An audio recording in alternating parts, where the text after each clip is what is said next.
Are you guilty of putting other people's needs before your own? Are you consumed by feelings of obligation and low self-worth when you put yourself first?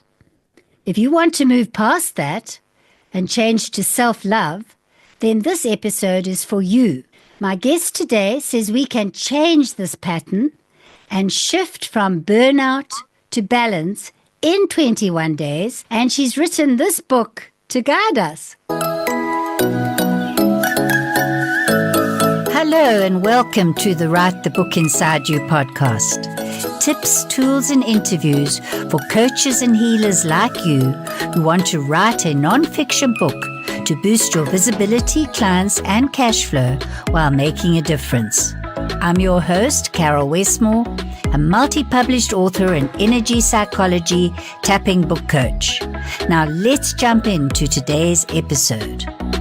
Hello, Caryl Westmore here. It's November 2024, and I've got some exciting news from my own life, which I'd like to share with you before we dive into this interview. The way to explain it is that I launched my new book, the most exciting book I think I've ever written, ChatGPT AI Book Writing Formula. It's aimed at coaches, healers, therapists, entrepreneurs who have a book inside them to attract clients and boost their business and would like to learn how to do it 10 to 100 times faster and easier using ChatGPT AI plus my 9-step book writing formula. And to introduce you to it, here's our sponsor.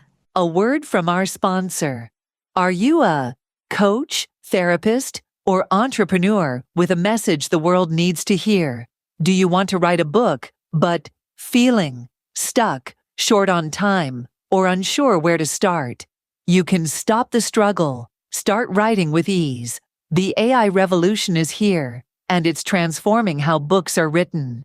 ChatGPT AI Book Writing Formula by Caryl Westmore is your ultimate guide to becoming an AI-powered author. Let it guide you to create your nonfiction book faster and smarter than your wildest dreams, so you can attract more clients, boost your business, expand your influence. Inside, you'll master how to brainstorm, outline, and draft with ChatGPT, a 9-step formula that guides you from blank page to published author with your new bestie AI assistant by your side. The secrets of prompt engineering, unlocking the full potential of AI to amplify your creativity, and so much more. And here's the best part. You'll also get a free bonus prompt, ninja cheat sheet, to craft clever, effective prompts to make your book sizzle and shine. Ready to turn your ideas into impact? Visit Amazon to grab your copy of ChatGPT AI Book Writing Formula by Caryl Westmore today, and start your journey to becoming an AI-powered author. Now back to the show. Welcome, Sunflower. Yes, thank you. So happy to be here. It's a pleasure. So, Sunflower, you call yourself a transformational author, speaker, and coach, sharing stories and insight from your own personal journeys on how we can expand our consciousness and love ourselves. I'm guessing, if I'm not wrong, that you've had some low points on your personal journey that set you on this path as a guide for transformation. Could you share one of those? Absolutely. And there have been a few. I've actually gone through a period where my reflection has been like, I know I wake up every day with the best intentions. I know since I can remember I've done that. And yet I look back and I have had challenges. I've been through a divorce. Probably my most pivotal transformational experience was being diagnosed with throat cancer. This was somebody who had looked, I really followed Marianne Williamson and a lot of spirituality all of my life through the whole time I was raising kids. And I know that I am a spirit with a body and that I have some facility with my mental, physical, and emotional state, but I didn't have any access to healing myself. And I did all the meditation. I, did the Joe Dispenza look at it, but I just didn't have access to that. And so I got really serious about it. I got in a journey. I explored plant medicine. I had to really look at not just what I knew and could read and understand, but what I practiced and how I integrated it, transform truly my experience of myself and my life. It's been a blessing. Because it catapults you in a new direction. And I would not have gone there without it. Yeah. And anyone who did ask me at the beginning of my journey, I had a counselor say, "You've just got a lot of issues around anger." And I'm like, "I'm the least angry person you'll ever know." I just didn't see it. And Yes. so the universe took me where I needed to go. We choose how we want to learn our lessons. Yes. So how did the cancer heal? How, because obviously you're fine now. How, can you tell us a bit more about that part of your journey? Absolutely. So I did about 6 months of just really vegan and meditation. And again, did not feel like I was getting the results. It wasn't growing, but it wasn't going away. And so I went to the doctor and I said, all right, let's explore this radiation chemotherapy thing. And they had a treatment plan of about 35, 40 radiation treatments. I got a third of the way through that. And my body just said no. And even starting this journey, the deal I made with my body was, I know I haven't listened to you. I'm going to listen to you more. And so after committing to listening to my body, when my body said, this is brutal, this is barbaric, and no, you can't love your body. This is my experience, and do this. I explored plant medicine. I went to a hospital facility a medical facility in Costa Rica that also serves ayahuasca. I know that ayahuasca does not cure cancer, but what I learned is that I do. I do. But ayahuasca really had to helped me shift some paradigms and take away some beliefs that were getting in the way. Has gotten me on this journey that I share with people. The good news is it's all me. Yeah. The bad news is it's all me. Yes. I have the power to take this on. Yes, yes. Can you share any of the beliefs, maybe one or two, that obviously relate to, what the biggest obstacles people face when trying to connect with their self-worth? Because I presume some of those beliefs were around self-worth, which your book is about. Your book points to self-love and mindfulness. Can you share maybe one of those beliefs that sticks out? Yeah, I would say at the core of it all is that I'm not in control. Okay. I believed I could take control. And a lot of at the beginning, some of the things that you said about, caring for other people before myself. I grew up feeling scared and unsafe. Fear drove pretty much every activity in my life. To address fear, I got really good at reading a room and thinking I knew what people needed, controlling things. It worked until it didn't. Yes. And so the biggest shift for me was just to let go. And it sounds so simple, but simple isn't easy. What were you controlling? That you're not good enough? Yes. What I was trying to control is what other people thought of me. Okay. And what other people were going to give me, and who I was going to be in the world in other people's minds. But the opposite is true. What I can control is what I spend my time thinking about. What I can control is what energy I allow to impact me, and how I interact with energy, and my awareness of my own energy and the other energies around me. So it isn't that I have no control. It's just what I do and don't have control of. And I have control of me. And throughout your book, you're giving people 21 days of reflecting on that in different ways, aren't you? I mean, that's right. So I think energy is one of them that I did note. Yes. The first week is really focused on service. And I'm going to say, as a woman and as a mother, that all came very naturally. But I got to a point where my service was in order to, was to prove something or control something rather than express my love. And so the first week is really about getting in a place where you can really own the purpose. Your purpose in life is to love and be loved. Everything else is handled and flows from that. Then the second week is more about really how to identify and take on those things that fulfill you, fulfillment. And there's a model in there called grace, where you give yourself grace. You get grounded, resolute, aligned with your mind, body, spirit, celebrating, and at ease. So we talk about those things. And then the third week, we look at, okay, now that you've got this context, you've got your feet on the ground, you see what you can do, let's address what gets in the way. Okay. And yeah, that's one of the clear. questions I asked. What is the biggest obstacle people face when trying to connect with their self-worth and to love themselves? What is it? I call it the fog.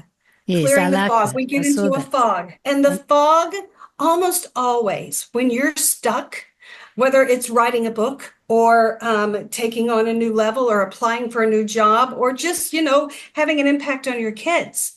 When you're stuck and feel like you can't do it or won't take the next step, ask yourself, what am I afraid of? That's the F. And so- F for fear. Yeah. F is for fear. So fear, what am I afraid of? Like, what's the worst can go wrong? What's stopping me? Am I afraid I'm going to get laughed at? Am I afraid I'm going to be unsuccessful? And if I'm unsuccessful, what does that mean about me? And you start to unravel some of these beliefs, like, I talked about earlier. So look at really what's driving, what fears are setting boundaries and limits on what you will and won't do. The next one is obligation. And, when I've talked to people about taking on a new role or becoming an author while also handling being a mom or what else, when I hear them say, I can't, it is often followed by, I have to, right? I have to do this. I have to do that. And if you start to look at your obligations, you can explore, can I renegotiate, right? What am I doing that I haven't agreed to? And is there anything that I want to be responsible for? Are there people that I'm serving or owing that aren't supportive of my fullest self-expression? And how do we look at that? That's the O, that's the obligation. And then the last one is G for guilt. Guilt has a lot to do with forgiveness. When have I tried something in the past that didn't go well? When have I let someone down? When have I been disappointed? And so in order to really free yourself from that, you got to recognize what's in the past and that you don't want to bring the past into your future, right? You can create an empty future of possibility from right where you are by just getting okay and accepting of what's happened in the past. So yes, that's clearing the fog, those obstacles. Yes, I like that. I would really like you to talk about lessons I taught my dog and then myself. You quote Elizabeth Taylor saying, some of my best leading men have been dogs and horses.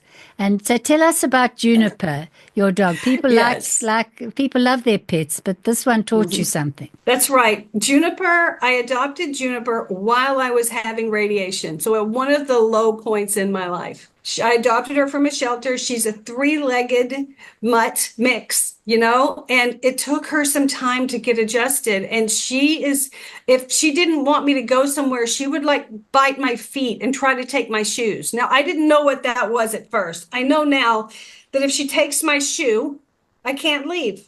Or she'll take my shoe to the backyard because she wants me to go with her. So she's a very smart dog. But we got to a point where she was very protective of me. I've since learned when I did a DNA test that Juniper's top 2 breeds are Chihuahua and Pit Bull. So she's got a lot of protective energy and a vicious growl.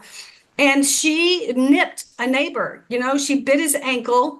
And it drew blood, no stitches, but I really started to get worried. Like, what am I going to need? What do I got to do to be sure this dog doesn't get, euthanized for biting things? Juniper, what have I got to do to get through to you? So I called a pet psychic and I said, tell me what this dog is thinking. And at the end of the day, she talked about what I wanted to communicate to the dog. And the things that I heard myself saying to the dog, I actually heard God say to me, Good. You're safe. You're safe. If you see things that confuse you, be patient. They'll come back to you. When you don't know what to do or where to go, look at me. I got you. So yeah, there are a few others in there, but I it think just I really, think that I've written them up here. Everything you see that doesn't make sense will make sense in time, and I think that that's lovely for so many things that we experience. And isn't that beautiful? it Yeah. is. And your job is to love people and enjoy this life. You don't need to protect me or anyone else. And when you get anxious, be still and quiet. Look to me and I will comfort you. So Yeah. I really drew those out. And of course, that brings us to the topic of mindfulness. Tell us about mindfulness in the mix of your healing journey and how it can help us. So for me, I've certainly learned the difference between being mindful and being really smart. And I would say the first 35, 40 years of my life, I really enjoyed getting really smart. Mindfulness has allowed me to just let go all of those things that I told Juniper. It allows me to be present to my energy. It allows me to be aware of my thoughts. The things that are most impacting my success are not the book that I'm reading or the ideas and the thoughts. Some of my work, outside of my transformation authoring for personal development, I do business transformation and coaching as well. And I coach leaders who can quote some of the best leadership books around. And at the end of the day, if they've been sent to me for coaching, it's not because they don't know something. It's because they aren't exhibiting it and how they behave. Okay. So, yeah, mindfulness allows you to get really present to the context that you're behaving in. It's not just your behaviors. It's the context that's driving your autopilot existence. And there are a lot of different ways to become mindful: breath work, yoga, meditation. But that the grace model really helps the readers who explore different ways that work best for them on becoming more mindful. Yes, I was going to ask you about some quick daily exercises from your book that listeners can do. It may not only be about mindfulness, it might be about grounding or whatever. That's right. Give us a few. Sure. So ways to get grounded. My favorite way to get grounded is to just stand in the sun. Stand outside with barefooted. And Juniper reminds me to do this. If I'm spending too much time here in my office, she comes and she grabs my shoe and she takes me outside. So standing outside is a great way to become mindful. Turning off your phone helps you hear what's going on in your head. Meditation. And I got really stuck early on in wondering whether or not I was doing meditation right. Yeah. Because I would try it and then my mind would drift. Well, I've since discovered why my mind drifts during meditation. And the reason your mind drifts during meditation is because you're a human. That is all. And you got to let that happen. Notice that it happened and then clear the mind again. I would say, feet on the ground, meditation. Journaling is another really way to Yes, tell us about journaling. It seems that you've made your book so that it's part a journal.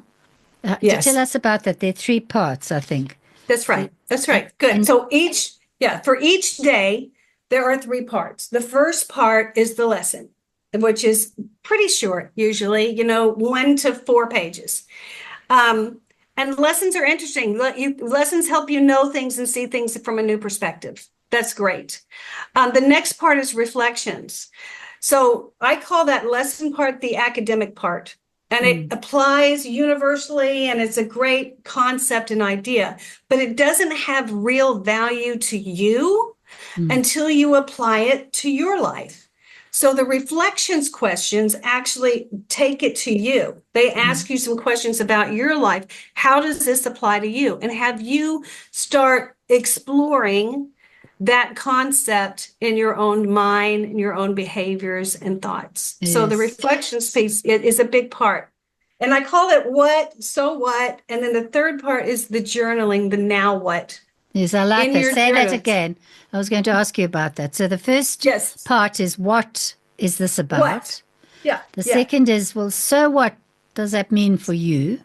Why is this relevant? Why Yes. is it relevant? And then now what? So tell me about that part. Yeah. Now what is where you get your journal and you make plans. You make commitments. You say, this is what I want. This is what I can do. This is my plan for meditation, or this is how I want to do this. These are things I can do differently. And you get to actually start creating what's next for you. And it's relevant. It's for you. The person holding you accountable there is you. Now, Yes. you can see in some of the later messages that there's also value in having someone else hold you account. But first and foremost is to align mind, heart, body. This is me, and this is who I'm committed to. So you do that in your journal. Yes. And could I ask you, this book is based, or this workbook is based on work you've done with people, maybe retreats, etc. Can you give us an example, without sharing a name or anything, of how someone might have changed their life around thanks to this approach? Yeah, there are several people that I've worked with that have had various different challenges. One of them is a very close friend in Midland who she had a very challenging childhood that included family abuse, and her self-esteem was on the ground. Yes. And just like you and just like me, she had the purest heart. And every day she stood up really wanting to do well, right? Woke up, but every day she would hit a wall. And the wall she would hit, she didn't know was her. She really thought the wall was this hard life she'd been given. And so we've certainly worked on some meditations and coaching and different practices that she can bring in. She did some plant medicine, but it isn't a big part of her practice. The biggest part of her practice is what's next and taking her steps. There's a great acronym in a book I read called How to Know People, by James Brooke, where he talked about LOVE. It means letting others voluntarily evolve. And Yes. what this book allows, and what this approach and what we explore in the retreats and in the coaching, is your own pace. Really, you on your journey, you choosing how you want to learn these lessons. And the sooner you really, my friend, the more that she gets and accepts her own role, the more freedom she has. Because I would say the biggest thing that she's had to bump up against every day is that someone did that to her. Someone did this to her. And, acknowledging that shouldn't have happened. And what it cost her inner child, what it cost her heart and her soul and her willingness to be vulnerable, was significant. And the sooner she can make peace with it and move on, the healthier it is for her. So, it's still a journey. Do you think 21 days is realistic? Why did you choose 21 days for transformation? I think 21 days is a realistic time to take on a new approach. I think committing to anything longer, committing to a program, is a little bit more of a life commitment. But for me personally, those 3 weeks allows some time to get in, to explore, and then just see what's next. So I don't think 21 days will necessarily turn you into a free multi-million-dollar something. I don't know what that looks like. It's not going to turn everything around, but it will certainly give you the platform and the tools to be on that journey confidently. Yes. And you mentioned another thing which I don't think you explain in the book, and that is that your aging will be more graceful.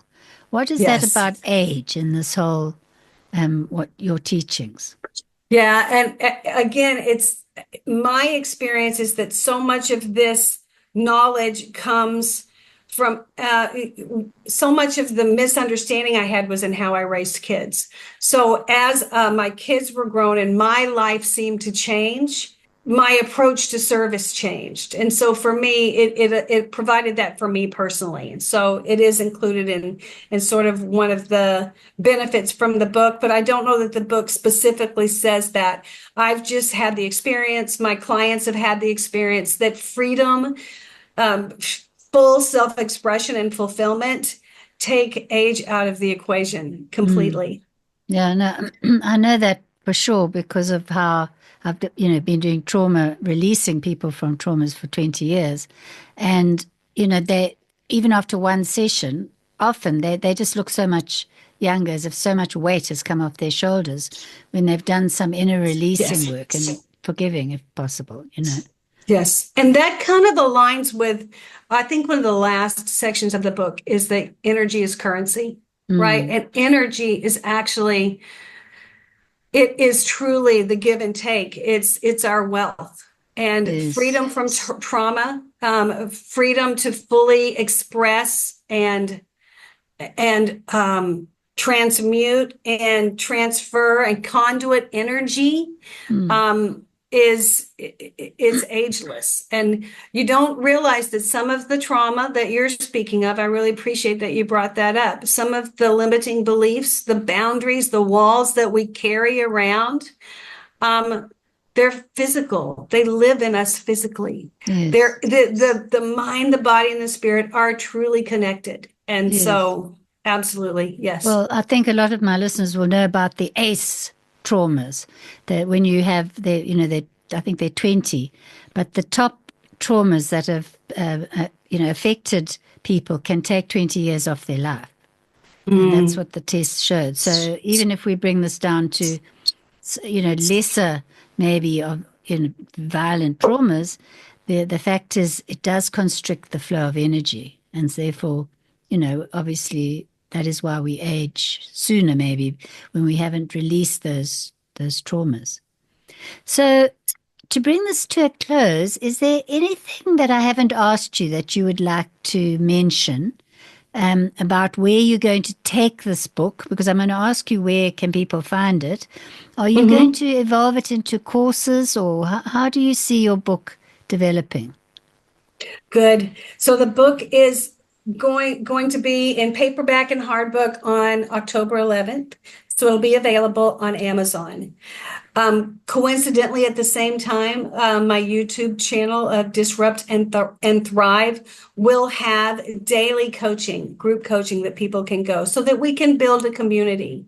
Additionally, in addition to that, we're going to do some retreats.